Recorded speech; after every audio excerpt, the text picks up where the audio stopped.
Bienvenidos a la Feria del Libro de Chihuahua 2019. La Secretaría de Cultura agradece su presencia, pues nuestro objetivo es siempre dar estos espacios en donde el debate, la discusión y la conversación nos lleguen a transformar nuestro entorno y nuestra sociedad para cada vez ser más humanos. La lectura es donde nacen las ideas que más tarde se convertirán en historias que serán narradas a través del arte. Damos la bienvenida a nuestro panel y muy en especial la bienvenida al autor del libro La hora en que se pierde la gente, de Isidoro Espino, asimismo al maestro Carlos Alberto Fernández Vaca, quien presidirá la presentación.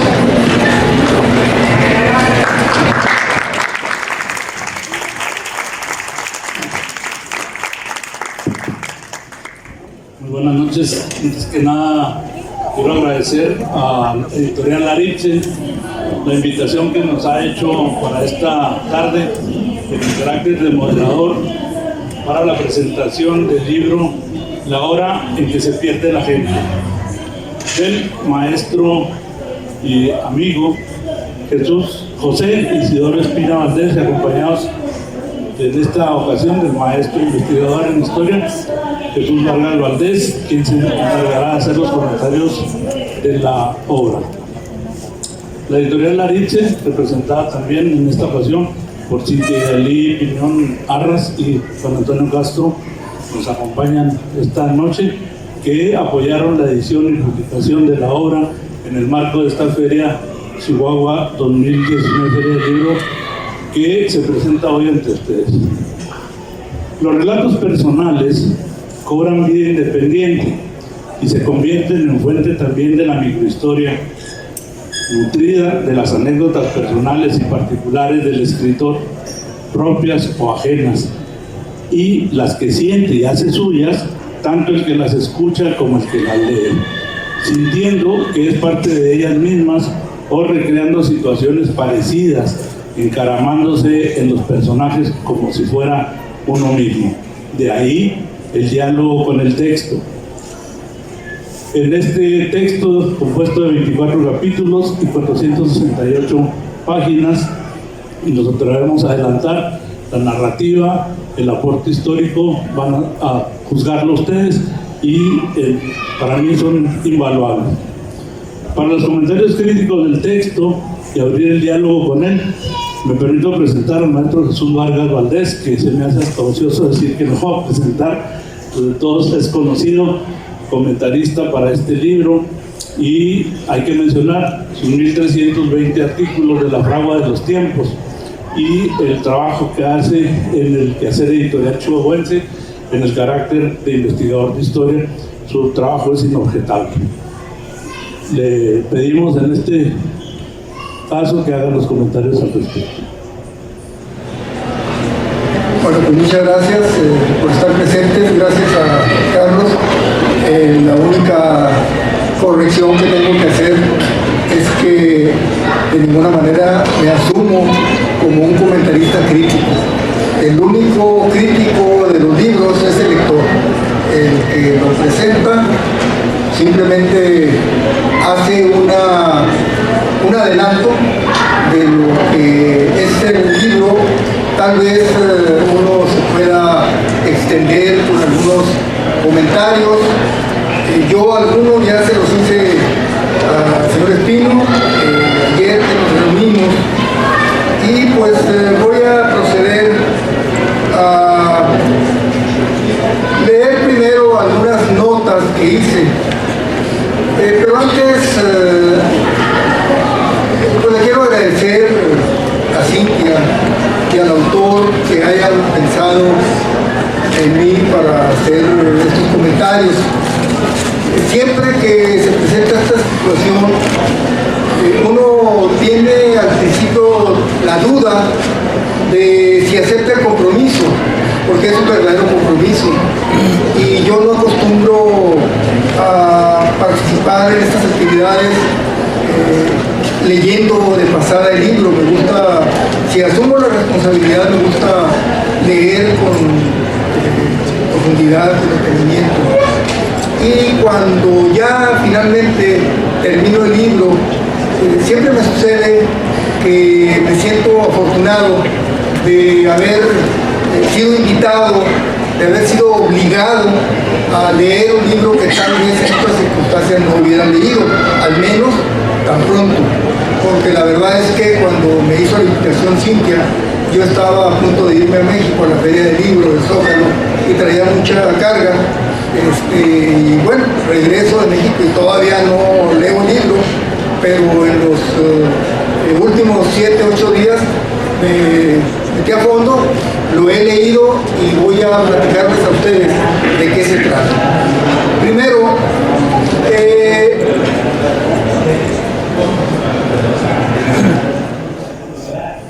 tengo que resaltar, para iniciar, los méritos del autor. Yo sostengo que en cada uno de nosotros hay un escritor en potencia. Cualquiera de ustedes puede escribir un cuento, puede escribir una narración, puede escribir un poema, incluso una novela. El asunto es que el 99.99% de los hombres y las mujeres no nos atrevemos a hacer público nuestro interés, nuestra pasión, nuestra emoción por escribir, porque tenemos miedo a ser criticados. Y ese es el primer gran mérito que yo tengo que reconocerle aquí a José. Y creo que todos lo conocen, creo que veo aquí que la mayor parte de ustedes vienen porque se trata de él. Y pues es un poco ocioso decir que es un maestro jubilado, que trabajó en el tecnológico, que hizo la carrera de economía, que hizo una maestría en educación, que trabajó muchos años en la Profortara y que sus principales actividades en la vida finalmente fueron en torno a la docencia. Podría definir la novela como una novela ecléctica, una novela que no es totalmente histórica, una novela que no es de misterio, ni novela negra, ni tampoco costumbrista, pero también lo es, y menos de ciencia ficción. Es una novela de muchas corrientes, aborda muchos aspectos. El título, los que no han tenido el contacto con el libro se preguntarán por qué la hora en que desaparece la gente. Esto viene explicado en un capítulo, en el capítulo 4, no, en el capítulo 16, que se titula precisamente así: el bosque donde se pierde la gente. Tengo que decir que antes de este capítulo, cuando uno empieza a leer la novela y cuando nos presenta del capítulo 1 al 4 el autor a dos jóvenes, a Rafael Sáenz y a Pedro Esquivel, uno supone que la novela se va a ir sobre el rumbo de dos muchachos que quieren estudiar y que la novela se va a ir por ahí tal vez.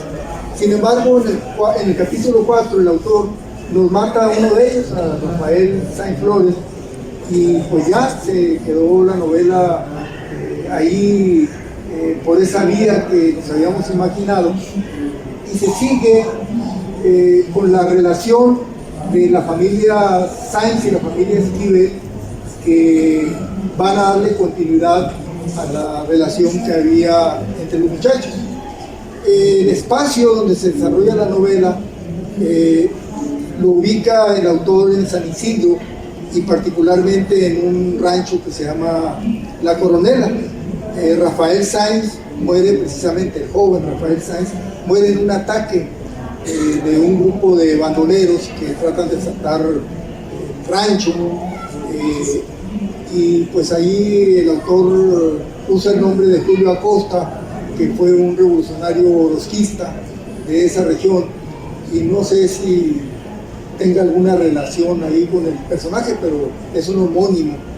Después, el autor nos va a llevar a una relación entre Pedro Esquivel y una hermana de Rafael, y esto va a dar lugar también a que conozca Pedro a Mariana, una joven hermana de Rafael, y al mismo tiempo Pedro conoce a un joven militar que va a ser determinante en la novela.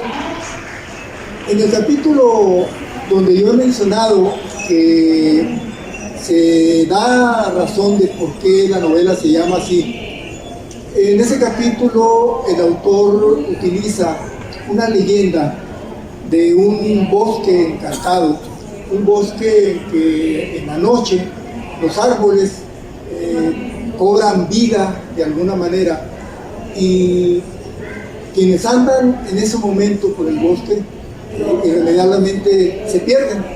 Y bueno, Pedro, yendo de camino a la Coronela precisamente, se pierde en este bosque, y ahí va a dar un giro definitivo la novela, porque va a aparecer un personaje que ya le va a dar sentido a toda la trama hasta el final, y que es un sujeto que había sido revolucionario, que había sido simpatizante de las ideas de Ricardo Flores Magón, y este personaje lo va a conocer Pedro accidentalmente, precisamente al perderse en el bosque.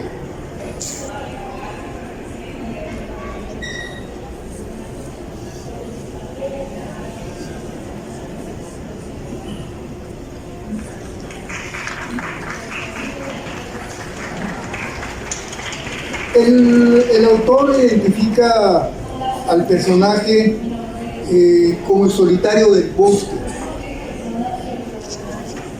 Resulta que Pedro se baja para hacer, como le dice José, las aguas menores, por no decir orinar, ¿verdad? Y al bajarse a orinar, pues se pierde, y después de que ya se siente perdido, en lugar de seguir caminando por el bosque, se queda dormido, y al día siguiente se encuentra con este personaje.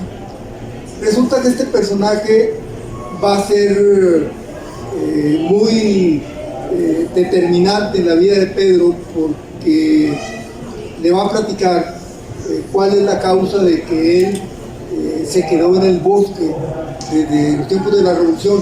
Se me había pasado decirles que la novela está ubicada en el año 1916, poco antes de que se firmara la Constitución de 1917. En ningún momento dice el año el autor, pero sí dice que está por firmarse la Constitución del 17, en la cual van a participar de manera muy relevante, dos de los personajes, el solitario del bosque y el capitán que conocen Pedro y Rafael en el ferrocarril al principio del relato. Bueno, el asunto es que el autor, a lo largo de los 24 capítulos, va intercalando acontecimientos de los cuales él fue testigo o los escuchó como leyenda, cuentos, y entre estos relatos va construyendo la historia de la relación de las dos familias, la familia Sáenz y la familia Esquivel, que la familia Esquivel, por cierto, es una familia donde el jefe de la familia es carpintero aquí en Chihuahua, y nos dice José que pues que en su familia había carpintero, ¿verdad? Y por eso traslada este oficio dentro de la novela. Tiene varios momentos la novela en que se convierte en una novela costumbrista, tradicionalista. Me llamó mucho la atención precisamente en la carpintería de la familia Esquivel. En algún momento andan haciendo limpieza o algo y se topan con un piso podrido. Resulta que es una noria que estaba clausurada. Se bajan a revisar el fondo de la noria, la limpian porque está llena de lodo, y resulta que se encuentran ahí un tesoro muy grande. Entonces este tesoro, rápidamente algunos de los ayudantes de la carpintería reclaman que a ellos les pertenece la mitad, etc. Pero José Esquivel, el dueño de la carpintería, llega y él decide que se le va a regresar al propietario de la casa donde está la carpintería. Se regresa a esta persona y al día siguiente José recibe la orden de que tiene que dejar desocupado el local de la carpintería, que era una casa antigua. El relato es muy interesante porque nos muestra algo que no es falso, algo que hace algunos años estaba muy arraigado en la gente humilde de México, en este caso de Chihuahua, la honradez. El hombre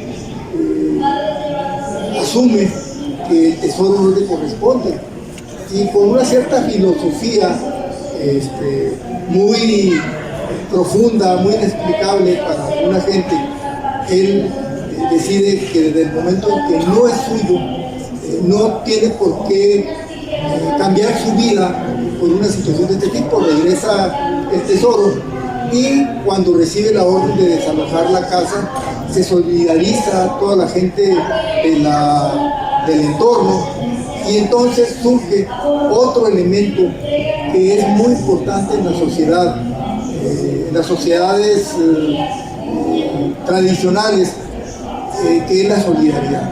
Y entonces el momento de tristeza para unos se convierte en una fiesta de la colonia, del barrio. El relato es muy entrañable por la forma en que lo hace José.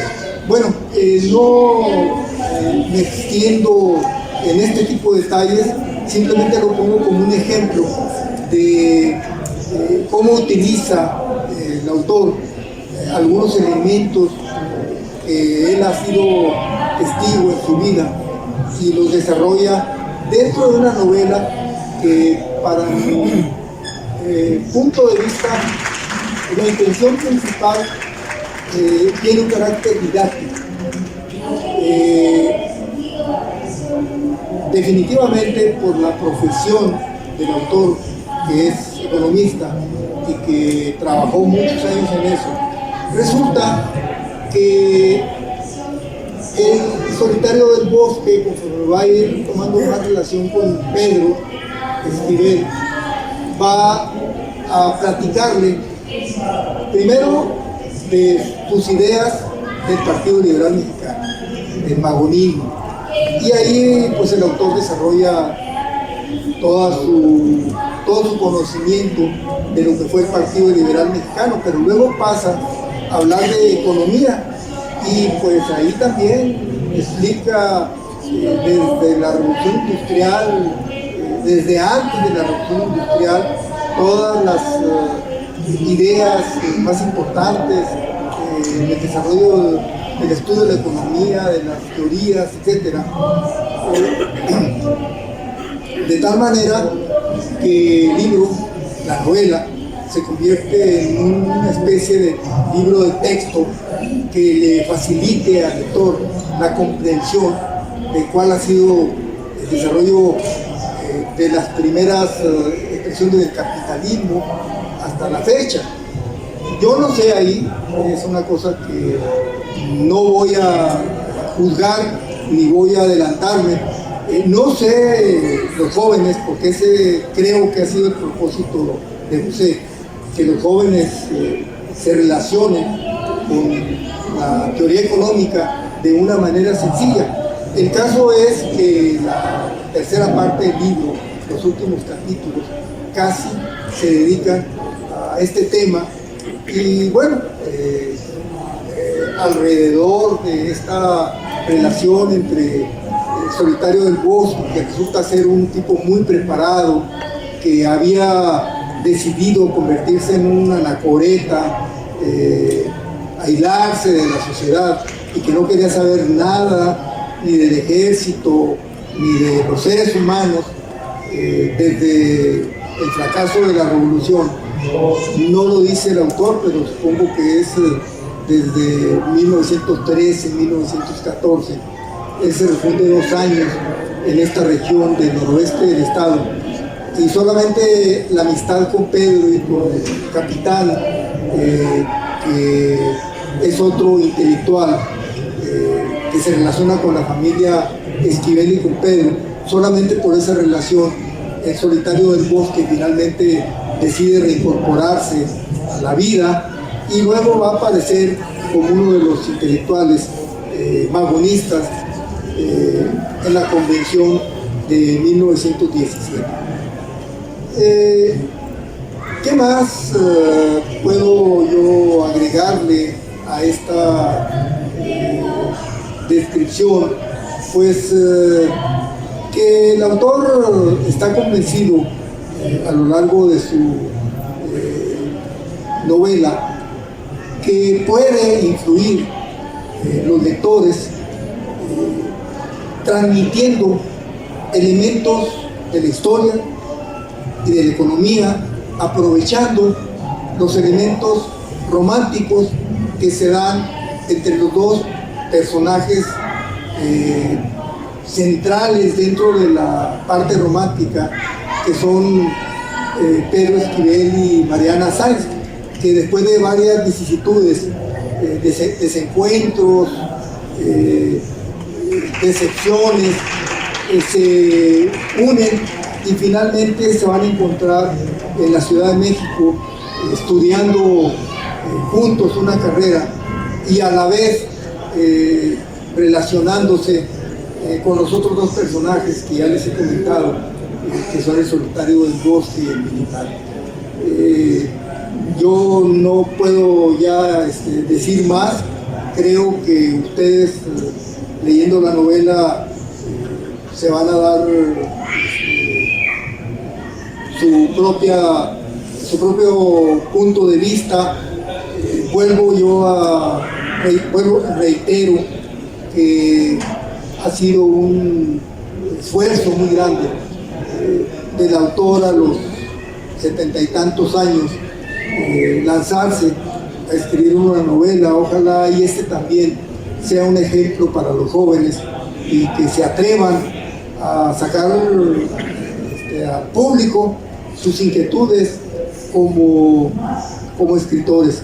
No es la escritura, según yo, no es como el arte de la pintura, la música, la danza, que requiere ciertas características especiales.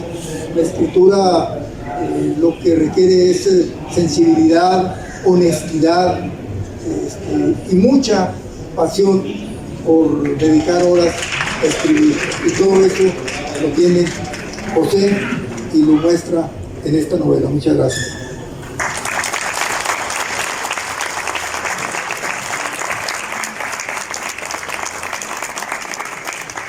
Muchas gracias. Agradecemos los comentarios del maestro Vargas al respecto y insistir en el diálogo que se debe formar con el texto. Muchas historias hay en las casas nuestras, en nuestros familiares, y desafortunadamente se pierden con el tiempo. El rescate que en este caso hace el maestro de las anécdotas familiares, pues es muy importante, ligado precisamente con lo que dice el maestro Vargas ahorita, de la trascendencia que tiene una explicación de carácter histórico en este sentido novelado, y para posteriormente la comprensión de los que nos anteceden. Vamos a citar un breve texto antes de presentar al maestro y que continúe exposición con relación, se me hacía que se me iba a acabar el tema cuando empezó a explicar lo del bosque, pero parece ser que sí me dio chance de leer. No te vayas muy adentro, es casi la hora en que se pierde la gente. Don Ambrosio les había dicho, cito, son bosques encantados que aprendieron a defenderse, que era la hora en que los árboles se movían de lugar, se plantaban a mitad de los atajos y así la gente que quería conocerlos se confundía y se perdía, que había quienes nunca salieron del bosque. Y luego comenta, cada vez me alejo más y estoy caminando en círculo. Y gritó, señor Ambrosio Toribio, ¿me escuchan? ¿Por dónde camino? En este sentido, hace encuentro con el solitario y a la hora que se pierde la gente, pues le pedimos al solitario que nos haga los comentarios al respecto de la construcción y desarrollo de su texto. Bueno, yo deseo agradecer a todos mis amigos aquí presentes y a mi familia querida que se encuentran aquí, que me acompañen en el logro de este sueño. Yo siempre tuve la idea de escribir una novela y bueno, pues aquí está. Quiero agradecer acertadamente a Jesús Vargas Valdés sus comentarios. Gracias a él y todo lo que explicó, ya lo entendí porque yo no lo entendía. Bueno, entonces también quiero agradecer a Cintia y a Juan Castro su excelente colaboración de la editorial Laripse, que sin ellos pues, no sería posible esto. Una magnífica empresa familiar con una calidad profesional increíble, un trato de una amabilidad extraordinaria, y por eso estoy seguro que la empresa de Cintia, su esposo, van a seguir adelante. Bueno, y también quiero agradecer a mi amigo de la infancia, desde hace muchísimos años que nos conocemos, a Carlos Hernández Vacas.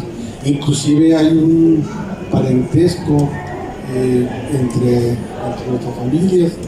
Aquí está Francisco Kiko Espino, mi primo presente, que él sabe más la historia de cómo una señora María Vaca se casó con un señor Espino, pero de Camargo, pero ya hace algunos años que pues, nosotros estábamos niños cuando ese acontecimiento, de todas maneras pues somos parientes políticos, pero independientemente de eso, pues hace muchos años que nos conocemos.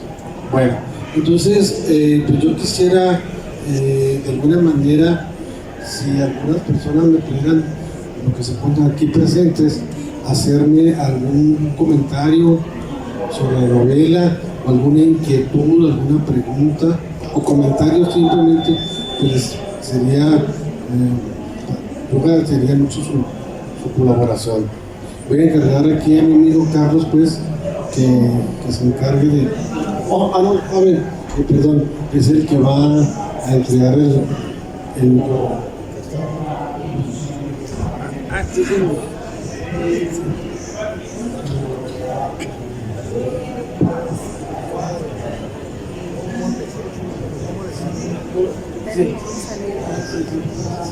A ver, yo quiero preguntarle aquí al buen amigo Isidoro, ¿qué lo motivó a escribir esta novela en la época de la Revolución?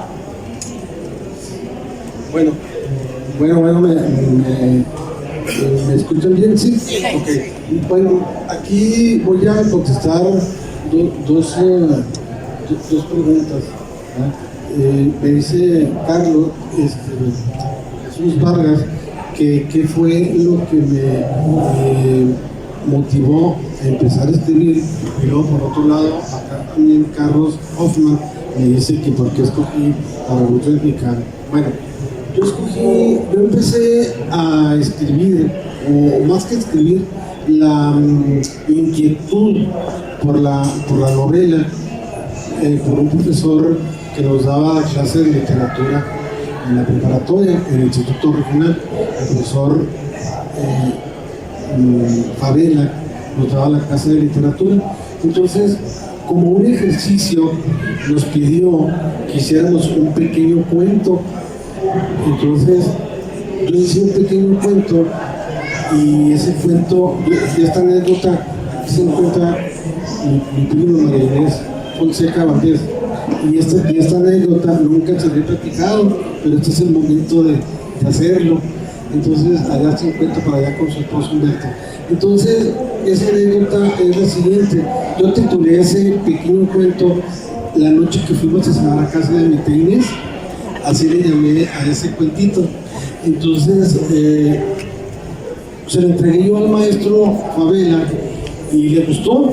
Entonces me puso ahí unos comentarios de que estaba muy bien como un cuento, como que estaba muy bien escrito. Pues eso fue lo que él me dijo. Entonces yo me extrañé porque dije, caray, pues yo no sabía que pudiera gustarle a alguien. Y de ahí, entonces yo siempre estuve con la idea de que algún día podría yo escribir una novela. De ahí me nació pues la inquietud. Yo siempre traía ese pensamiento de que alguna vez podría hacerlo. Y luego entonces, el gusto por la literatura o por la novela específicamente fue que cuando estábamos en el regional, de aquí algunos de mis amigos que están aquí presentes, Carlos Hoffman, Manuel Meléndez, que no se encuentra, José Federico Perezcano, Tonino, Contestable, bueno, muchos de los que están aquí, lo que se puso de moda era los libros de Morris West, que era Las sandalias del pescador y El abogado del diablo. Y luego entonces nos peleábamos esos libros y luego otros de ¿cómo se llama? Damián y bueno, Dostoyevsky. Pero había un libro que nos peleábamos porque nomás había un tomo y hacíamos fila en la biblioteca, se llamaba bueno, entonces nos peleábamos esa novela y entonces de ahí pues fui adquiriendo el gusto por leer novelas. Bueno, entonces, ahora, en cuanto a lo que me pregunta, ahorita si me acuerdo les digo el nombre del autor, Kazantzakis, el autor de que Cristo no crucificado, era el título de la novela que hicieron película. Entonces, también es el autor de Zorba el griego, es lo que no me acordaba. Él se hizo famoso a raíz, ya estaba él muerto, ya había muerto Kazantzakis cuando se hizo la película y a raíz de esta película él se hizo famoso. Bueno, ahora, ¿por qué escogí el tema de la Revolución Mexicana? Bueno, pues lo mencionó Jesús Barres, lo mencionó, que tal vez yo considero una hipótesis, supongo que la mayoría de la gente de Chihuahua o de México, y sobre todo los jóvenes, no saben que hubo una revolución, y hablamos de la Revolución Mexicana, incluyéndome yo mismo, pero en detalle no sabemos exactamente qué fue lo que sucedió. Son algunas pocas gentes que tienen interés por la historia y que llegan a profundizar, pero la gran mayoría de las gentes, no, pues hubo una revolución, sí, pero se festeja el 20 de noviembre y empezó en 1910 y creo que Francisco Madero y Pancho Villa, pues es muy importante para los chihuahuenses, pero hasta ahí no. Entonces dije, bueno, pues es el momento de que a través de una manera muy sencilla, a través de una novela, darlo a conocer. Mi tarea, como lo puede haber notado Jesús al leer mi novela, pues no soy historiador ni pretendía ser ningún historiador. Hoy en la mañana me entrevistó un reportero de la Opción y me preguntaba que si yo había consultado algunos archivos originales de investigación histórica. Yo le dije que no, que yo no era historiador, que yo simplemente de otras novelas o de otros escritos de algunos historiadores había sacado lo que narré sobre sobre la Revolución Mexicana. Entonces esa fue mi idea, de hacerlo de alguna manera didáctico para que la gente lo pudiera comprender e interesarse. Eso fue. Y luego, de igual manera, los temas de economía que a mí me apasionan, sobre todo la historia de la economía, pues también aproveché para utilizar la novela para difundirlo de una manera pues un tanto didáctica. Entonces eso es la respuesta que le puedo dar aquí a esas dos inquietudes. Si hay alguna otra, pues por favor háganmelo saber. O si quieren comentar algo sobre el libro. Sí. Isidoro, ¿qué aprendiste?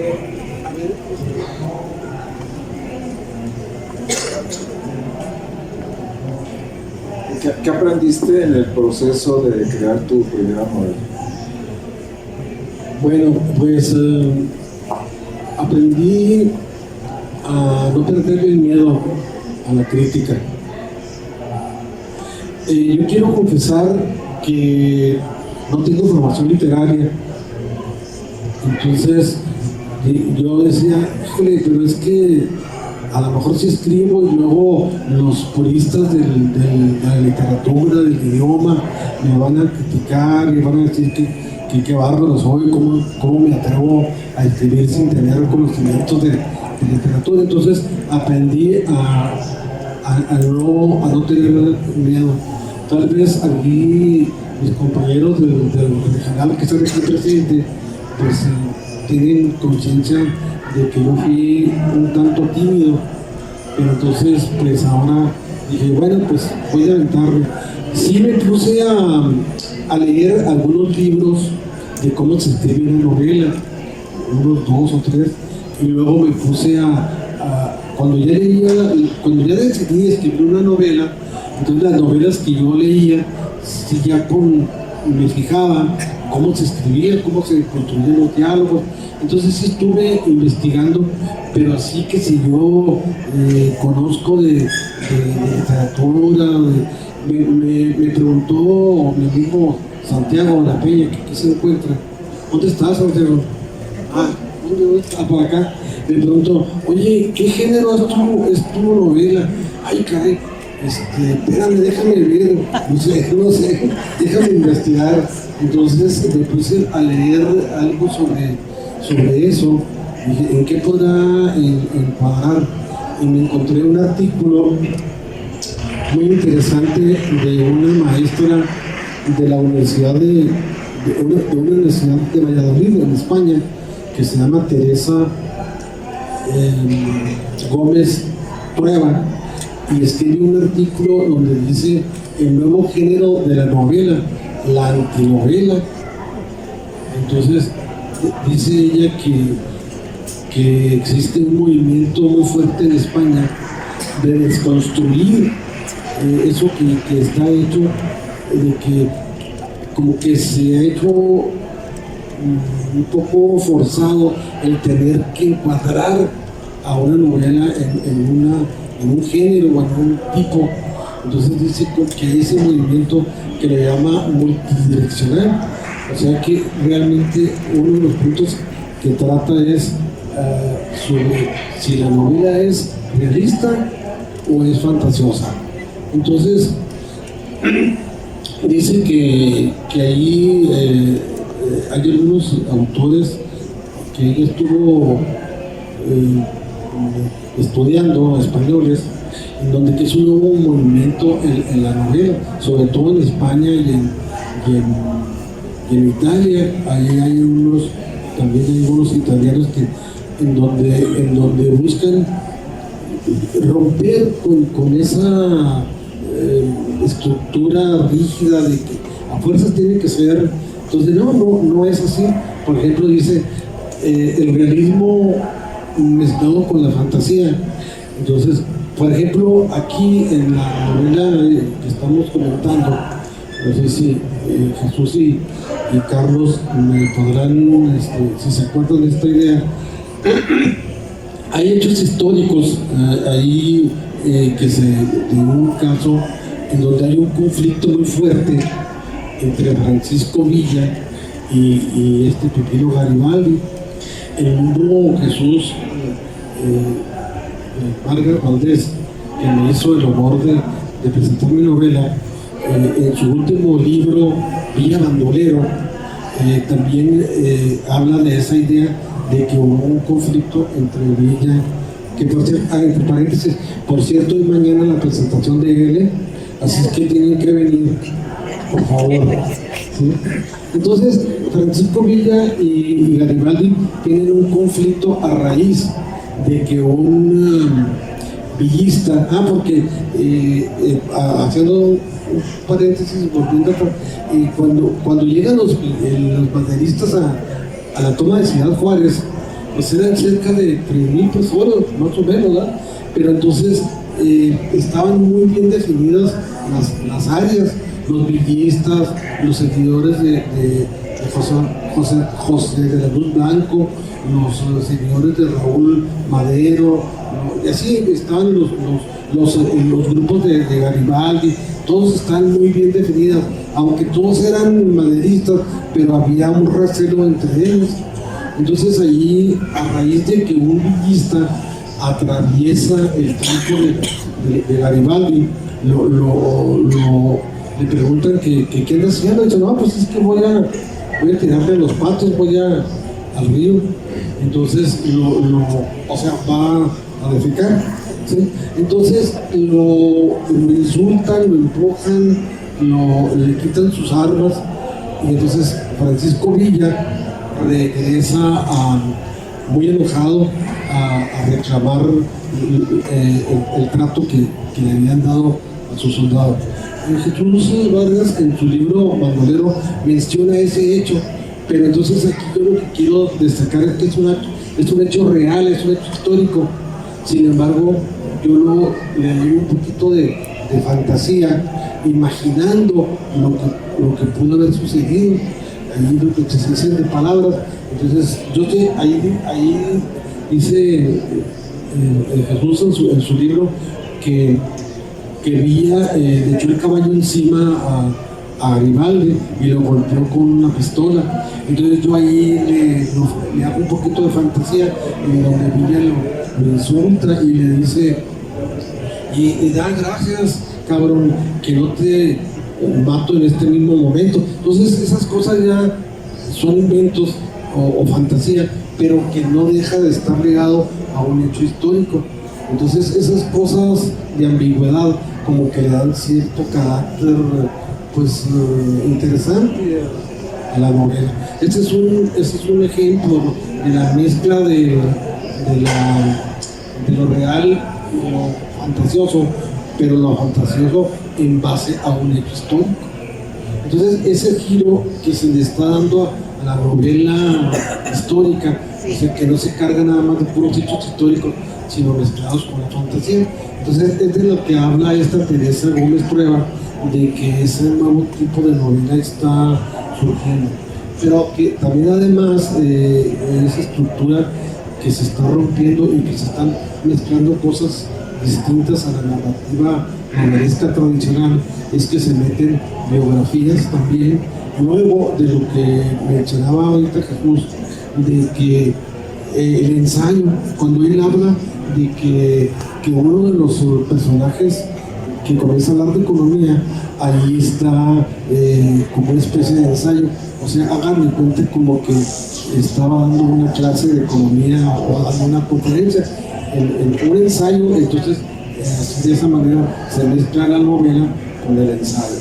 Entonces pues todo eso aprendí, para contestar tu pregunta, aprendí algunas cosas que yo mismo no sabía, que yo mismo, después de verlos escrito, se lo digo honestamente, después de verlos escrito sin tener un marco teórico para ellos, sino simplemente me aventé a hacerlo y me doy cuenta de que sí lo hacen, ¿sí?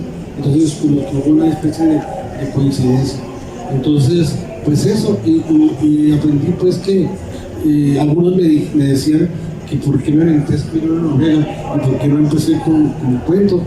Pues no, lo hice y Y ahí está la crítica final, será de ustedes lo leen y verán pues que a lo mejor tengo fallas literarias, que no soy una persona que conozca literatura, que sí tengo mucha inquietud por transmitir pues algunos aspectos históricos y algunos aspectos de carácter social y también de aspectos de justicia social, muchas cosas que se manifiestan ahí en la novela. Bueno, pues entonces no sé si alguna otra persona quiere hacer un comentario, un comentario. A ver, Jesús. No, preguntar cosas muy difíciles, ¿eh? O comenta. No, ya nada más te quiero dar las gracias. En verdad, porque creo que eres una lección para todos tus compañeros que hemos tenido la suerte de acompañarte a lo largo de, desde los 13 años o por ahí 10 años que nos conocimos, en la secundaria, en la prepa, en la carrera, etc. Aunque seguimos caminos muy distintos, a mí me ha dado un gusto enorme saber que hiciste una novela a los 70 y que hubo, no digo cuántos porque eres mayor que yo, pero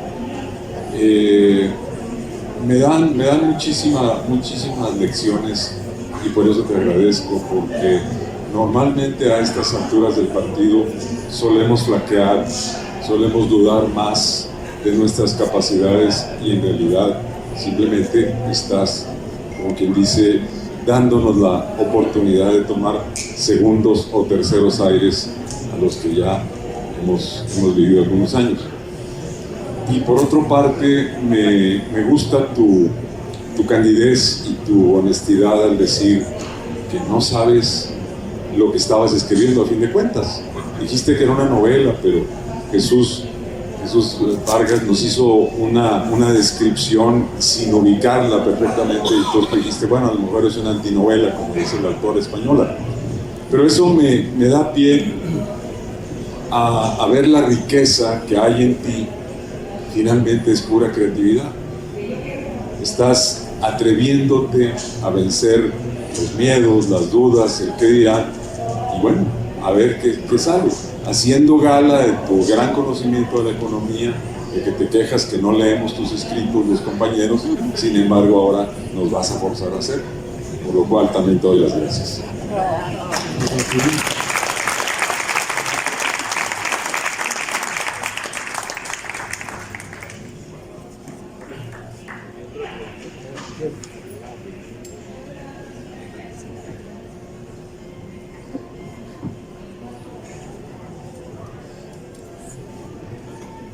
Ahora, antes que nada, permítame agradecerle que nos haya invitado y felicitarlo por su libro. Y platicábamos ayer con Jesús Vargas y me dijo, yo le voy a dar un consejo: sigue escribiendo. Bueno, pues vamos a tomarle la palabra y a ver si logramos hacer alguna otra cosa. Les agradezco el lugar.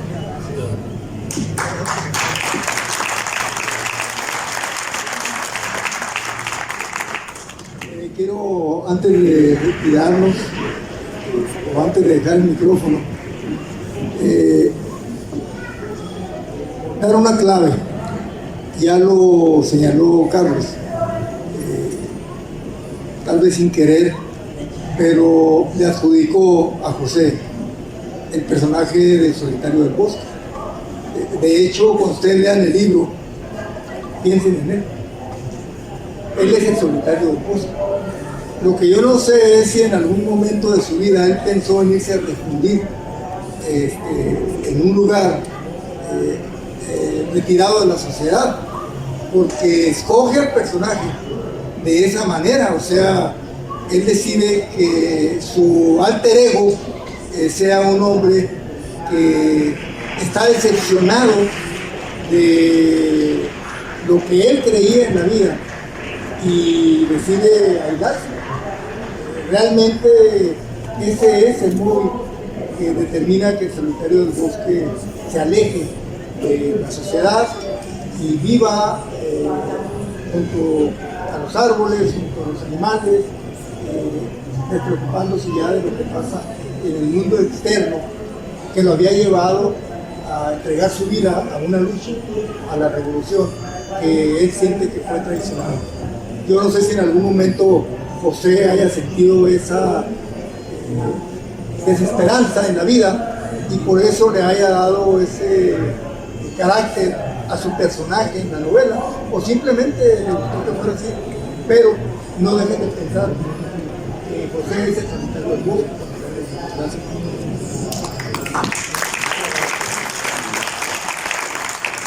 Un último comentario, si hay alguna otra pregunta o comentario. Tenemos una ya y una acá. Maestro Modesto y Laurita, por favor. Bueno, buenas noches. Pues, gracias por explicar, Ernesto Vargas, lo que el libro sí lleva y su experiencia, compañero Isidoro, que después de tiempo decide hacer un libro. Yo he visto que en la vida todos, los que somos algo profesionales, tenemos siempre una inquietud y un instinto de nacer, desear vivir y hacer un libro.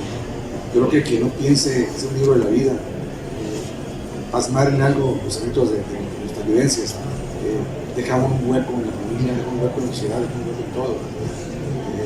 Son cosas importantes que todo el mundo puede hacer, pero que le decide el tiempo, le impide conformar la estrategia para lanzarse a hacer algo. Pero ¿cuántas personas no tienen la capacidad de escribir, de hacer docencia, de hacer un libro de texto, de cultura? El país está en una necesidad enorme de cultura. Un país sin cultura es un país vacío. La cultura, la ciencia es la que lleva a un país a la educación. La política ahí va caminando, son las leyes, pero la cultura es una parte fundamental de la sociedad. Yo pienso que el hecho de que, decía nuestro compañero, de que el tiempo pasa, pero llega la vida y hay que hacer un libro, hay que escribir, hay que hacer algo, porque no podemos pasar la vida dejando sin escribir lo que eres capaz de ser. Esto porque está interesante, un libro interesante, y yo creo que esto me debe motivar a los demás a que hagamos algo por nosotros por la ciudad. Gracias. Muchas gracias.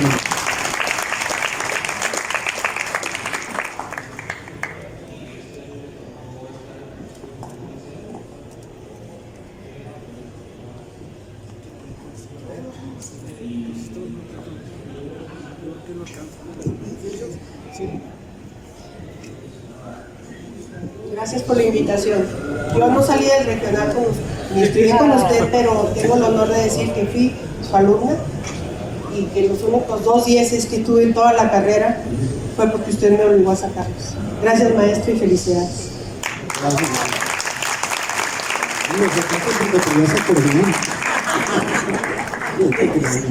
Es una broma. Si no hay otra pregunta, me permito hacer un último comentario. Pecado ahorita de Modesto, el maestro Isidoro, porque dijo que carecía de veracidad algunas cosas, que todo era cuestión mental. Pero la bibliografía, cosa rara en un texto como este, se compone de 38 citas. Y en mi calidad de exalumno forzado del regional, por defender causas populares, y ahorita comentaba con la fila del regional que está allá atrás, se aparece el nombre del maestro Porfirio Miranda, de reconocida sapiencia, pero me extraña porque ahorita me voy dando cuenta que el maestro Miranda escribió El cristianismo de Marx. Entonces, en aquellos entonces, para mayor abundamiento, nos decían que el comunismo era un pulpo que iba a atrapar a América Latina, y el que osara comentar algo sobre el comunismo, pues le pasaba lo que a mí, ¿verdad? Nomás hasta primero me dejaron estar. Entonces, es una pregunta también. Bueno, yo quiero hacer un comentario. No solamente escribió El cristianismo de Marx, sino que también Marx y la Biblia. Porfirio Miranda era experto en la Biblia y además había estudiado economía. Yo quiero hacer un comentario con respecto a esto. En el libro van a encontrar ustedes también que hablo un poco de diferentes economistas, Adam Smith, David Ricardo, y entre los economistas que hablo un poco de Marx. No soy experto en marxismo, pero hay algunas ideas muy interesantes. El mismo Porfirio Miranda, yo creo, desde mi punto de vista, yo creo que Porfirio Miranda era una de las personas que más conocía de Marx en México. Y no solamente él, sino que Enrique Dussel. No sé, inclusive yo ahí pongo a Enrique Dussel como uno de los maestros que aparecen ahí en la novela. Entonces hay una visión muy distorsionada de lo que es realmente el marxismo. Entonces hay ahorita un movimiento que se llama marxología. La marxología es el estudio de lo que realmente Marx dijo. Hay muchos marxistas que le llaman marxismo tradicional, que el mismo Marx dice, lo que ustedes dicen, si dicen eso, entonces yo no soy marxista. Como que se hizo se le adjudicaron cosas que no eran, ¿sí? Entonces, bueno, es un tema muy difícil, es un tema muy controvertido, y hablar de Marx, ahorita pues como que mucha gente se asusta, pero pues la verdad no es el diablo sino él creó más que todo una metodología de análisis de cómo funcionaba el capitalismo. Lo mismo que hizo Adam Smith, explicar cómo funcionaba el capitalismo, pero con puntos de vista muy distintos. Pero realmente no es que él propuso, comunismo y marxismo no son lo mismo.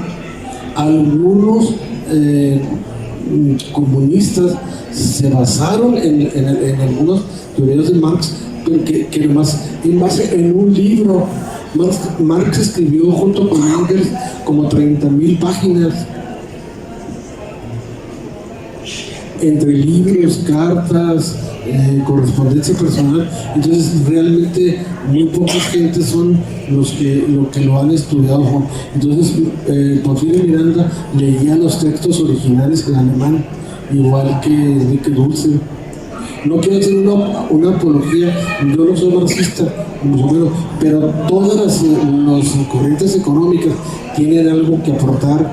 Lo mismo podemos decir que Adam Smith, que dices que es el soporte teórico del capitalismo, pues también hay que leerlo, porque también muchas cosas que se dicen de él, sin haberlo leído, eso es lo malo a veces de los seres humanos. Cuando no nos conviene algo, va en contra de nosotros. Por ejemplo, la teoría de la evolución la condenaron sin haberlo leído. Lo mismo le pasó a Keynes, sin haber leído nuestro libro lo condenaron. Entonces es producto del fanatismo, creo yo, que a veces no profundizamos en las cosas. Sin saber, criticamos sin tener conocimiento de las cosas.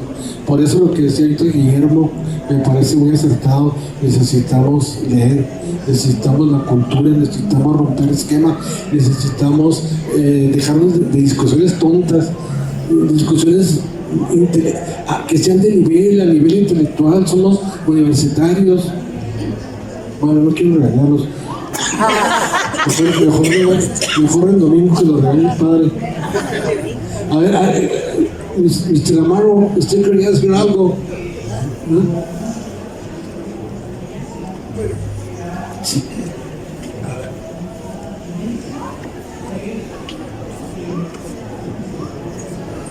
Yo quisiera que me esperaras, Espino, para primero leer la novela y luego entonces vamos a hacer una buena platicadora. No, pero para empezar, yo no le creí cuando me mandó un recadito en WhatsApp, pero me decía que me invitaba a conocer, que iban a conocer su novela y demás. ¿Novela de quién? ¿Quién es escrita por quién? De plano.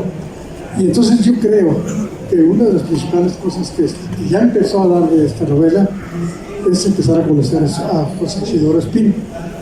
La verdad es que este Espino que yo estoy viendo no lo conozco. No conocía a una gente con esta intencionalidad, con esta calidad personal y además con esta disciplina. La verdad es que yo no pensé que Espino pudiera escribir más de 10 páginas. Y fíjense que le está diciendo a alguien que por accidentes de esta vida que hacemos fue mi alumno, no hace muchos años. En su maestría en educación me tocó por ahí convivir con él, yo en ese lugar y él en el otro, en el del alumno. Y la verdad es que incluso me tocó revisar y juzgar su tesis de grado, muy buena. Sin embargo, lo que él hizo allí me parecía bueno por su carácter técnico, pero no me imaginé que tuviera ese pensamiento tan difícil para mí, como es crear situaciones a partir de hechos reales, si se quiere, pero plasmarlos en una forma coherente, que tenga un hilo conductor, que se parezca a una novela. La verdad yo tampoco soy especialista ni mucho menos de las características de las obras literarias, pero yo no pensé que Espino pudiera hacerlo. Así que entonces lo primero que hace es mostrarme el verdadero Espino, un Espino que yo no conocía, y qué bueno que nos dio esta oportunidad. Y felicito a Espino por esto. Amaro, me vas a hacer llorar. Muchas gracias.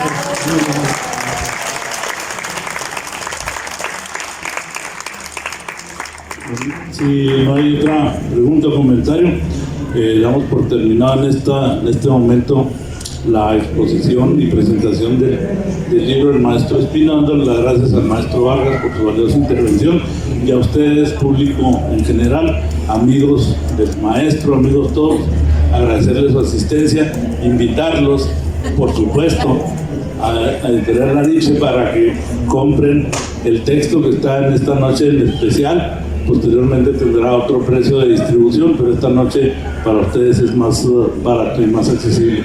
Y si no lo tienen, pues por favor, porque creo que se va a agotar. Bueno, yo además quiero, ya por último, volver a agradecer a Jesús Vargas Valdés. Para mí es un honor que haya estado aquí conmigo. Yo sé que de la calidad intelectual, es un gran historiador y luchador social. Quiero agradecerles a él también, invitándolos a ustedes para que mañana estén aquí. Se presenta un libro de él que se llama Villa Bandolero. Realmente sobre Villa se ha escrito mucho, pero sobre esa faceta de su etapa anterior a la revolución no se conoce, y entonces él como investigador recurrió a fuentes históricas para hacerlo. Entonces mañana a las 8, ¿verdad?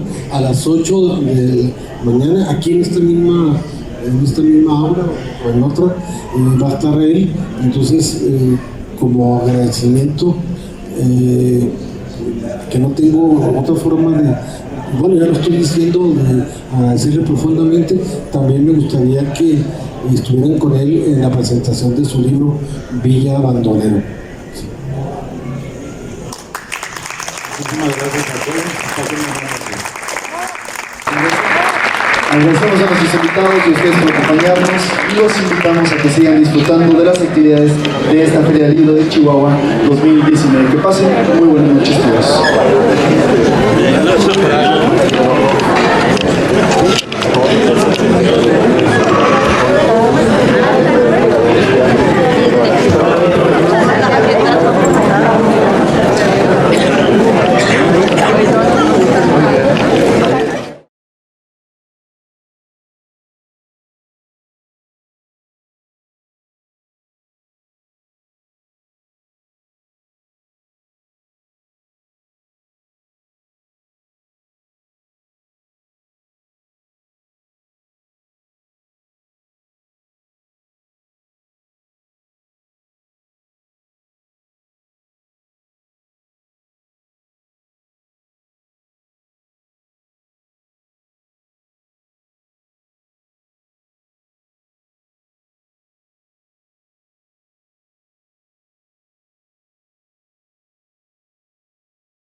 y creo que leyendo la novela pues podré estar mucho más en condiciones de dar mi opinión